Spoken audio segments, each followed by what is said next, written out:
বিসমিল্লাহির রহমানির রহিম। আমার এক কলিগ আজকে বলতেছেন যে লালন সঙ্গীত আমি কেন শুনি। আমি বললাম ভালো লাগে, লালন সঙ্গীত ভালো। লালন একজন আউলিয়া ছিলেন, তিনি গান লেখছেন, তিনার গান অনলাইনে পাওয়া যায়, শোনা যায়, আমি শুনি, ভালো লাগে এবং ভালো কথা আছে গানের ভিতরে। তখন তিনি বলতেছেন লালন সঙ্গীত শোনা তো ভালো না, উচিত না। লালন একজন বেদাতি লোক, নাউজুবিল্লাহ। তো আমি তেনাকে জিজ্ঞাসা করলাম যে লালন সঙ্গীত শোনা এবং লালন বেদাতি লোক কিভাবে হইল। তো তারপর তিনি বলতেছেন যে ইসলামের সঙ্গে নতুন কোনো কিছু সম্পৃক্ত করা, কোনো কিছু অ্যাড করা অথবা কোনো কিছু বাদ দেওয়া, বাতিল করা কে নাকি বেদাত বলে। এটা বেদাতের ডেফিনেশন দিল তিনি, এবং তিনি একজন ইসলামিক লাইনে, মাদ্রাসা লাইনে পড়ালেখা লোক। আচ্ছা, তখন আমি বললাম আচ্ছা ঠিক আছে, আপনার কথা আমি মেনে নিলাম। ইসলামের সঙ্গে কোনো কিছু নতুন অ্যাড করা অথবা ইসলাম থেকে কোনো কিছু বাতিল করে দেওয়া যদি বেদাত হয়, তাহলে পবিত্র কোরআন শরীফ এটা তো একটা সবচেয়ে বড় বেদাতের কেন্দ্র। কারণ রাসূলের আমলে, রাসূলের সময় তো কোরআন শরীফে জের জবর পেশ এগুলো ছিল না। এগুলো অনেক পরে এই কোরআন শরীফের শব্দের সঙ্গে জের জবর পেশ সংযুক্ত করাইছে। তাহলে তো এটা তো একটা ইসলামের সঙ্গে নতুন একটা বিষয় অ্যাড করাইলো। তাহলে তো কোরআন শরীফ পড়া মানে কোরআনটাই একটা সবচেয়ে বড় বেদাতের কেন্দ্রবিন্দু, নাউজুবিল্লাহ মিন যালিক। এবং আরেকটা বিষয় বললাম যে রাসূলের আমলে তো কোনো মাদ্রাসা ছিল না। তো এখন তো এটা তো ইসলামের প্রয়োজনেই মাদ্রাসা তৈরি করা হয়েছে, মাদ্রাসাকে নতুন করে এড করা হয়েছে। তাহলে তো মাদ্রাসায় পড়ালেখা করা এইটা আরেকটা বিশাল বড় বেদাত। এবং ওই তৎকালীন সময় রাসূলের সময় তো হাদিস ছিল না।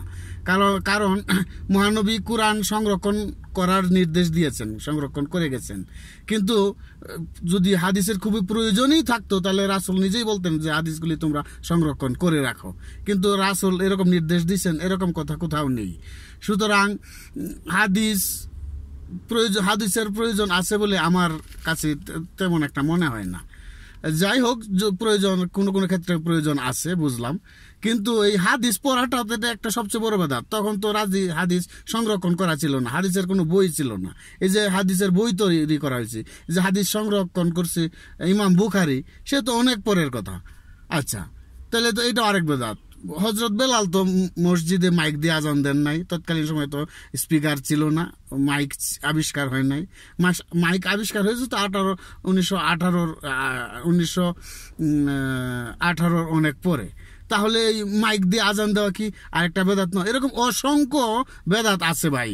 তো আপনি ঢালা ওইভাবে বললেন না, এভাবে বলতে পারেন না আপনি যে ইসলামে নতুন কোনো কিছু অ্যাড করাই বেদাত বা কোনো কিছু বাতিল করে দেওয়াই বেদাত। কারণ বেদাতের সম্পূর্ণ ডেফিনেশন আপনাকে জানতে হবে এবং বুঝতে হবে। হ্যাঁ, বেদাত, কিন্তু বেদাতে তো প্রকারভেদ আছে। বেদাতে সাইয়া এবং বেদাতে হাসানা, যেগুলি ইসলামের কল্যাণের জন্য অ্যাড করা হয়েছে এগুলি নিশ্চয়ই বেদাত, কিন্তু বেদাতে হাসানা যা উপকারী বেদাত।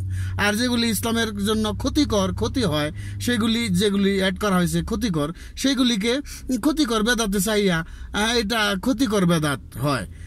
তখন উনি একদম চুপ মেরে গেল। উনি বুঝতে পারলো যে এই মানে যাকে তাকে যা কিছু দিয়ে মানে ঠান্ডা বুঝ দেওয়া যাবে না।